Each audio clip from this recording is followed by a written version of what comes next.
Hello बच्चों, आइए प्रश्न को पढ़ते हैं। हल कीजिए। डी वाई बटा डी एक्स जोड़ वाई कॉस एक्स बराबर साइन एक्स कॉस एक्स। तो बच्चों, प्रश्न की मुख्य अवधारणा पे ध्यान दें, जिसके आधार पर हम अपने दिए हुए प्रश्न को हल करेंगे।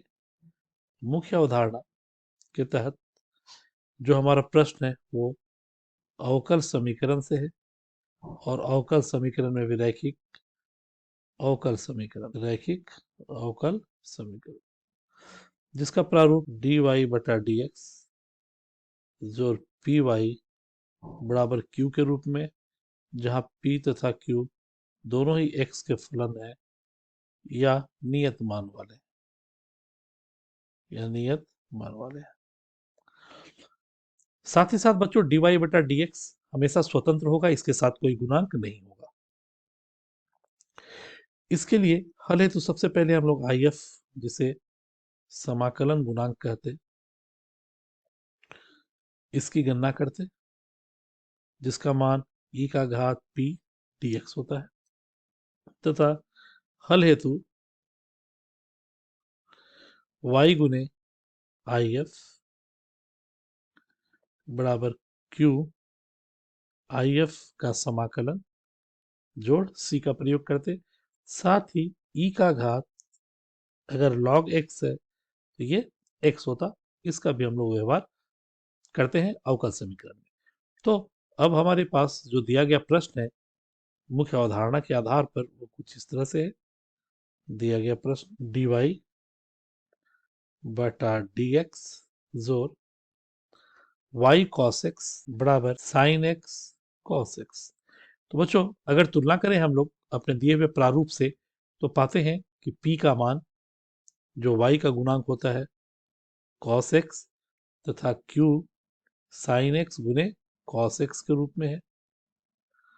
तो यहां से हम लोग अगर समाकलन गुणांक निकालें आई एफ, तो e का घात p dx जो cos के रूप में है, अर्थात e का घात sin x, यानी आई एफ के रूप में हमें sin x मिला।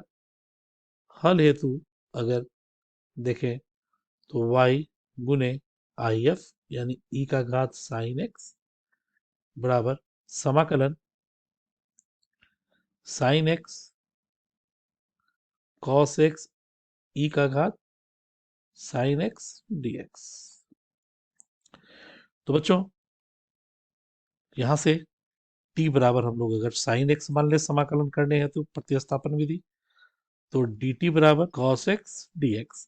तो ये समाकलन हमारा आ गया बच्चों cos x dx, ये dt के रूप में, और ये आ गया बच्चों t e का घात t dt, जिसमें t u और ये v, अर्थात y गुने e का घात sin x बराबर t को छोड़ा e का घात t dt ऋण d बटा dt t खंडशः समाकलन dt, यानी ये हो गया बच्चों y गुने e का घात sin x बराबर t e का घात t, पुनः t का मान 1, e का पावर t का समाकलन जोड़ c, y गुने e का घात sin x बराबर t e का घात t ऋण e का घात t जोड़ c, यानी e का घात sin x गुने y बराबर e का घात t, वैनिस ले लें, t घटाओ 1, जहां t हमारा sin x है, जोड़ c, यानी y e का घात sin x बराबर e का घात sin x, और ये हो गया sin x घटाओ 1 जोड़ c, y के घात sin x से दोनों ओर भाग देने पर, तो ये हो गया sin x ऋण 1 जोड़ c e का घात ऋण sin x, जो हमारे इस प्रश्न का अभिष्ट उत्तर है। तो दिए हुए मुख्य अवधारणा के आधार पर हम लोगों ने अपने अवकल समीकरण को हल किया, जिसका अभिष्ट उत्तर y बराबर साइन एक्स घटाव 1 जोड़ c e का घात माइनस ऋण साइन एक्स है। आशा करते हैं आपको यह हल समझ में आया होगा। धन्यवाद।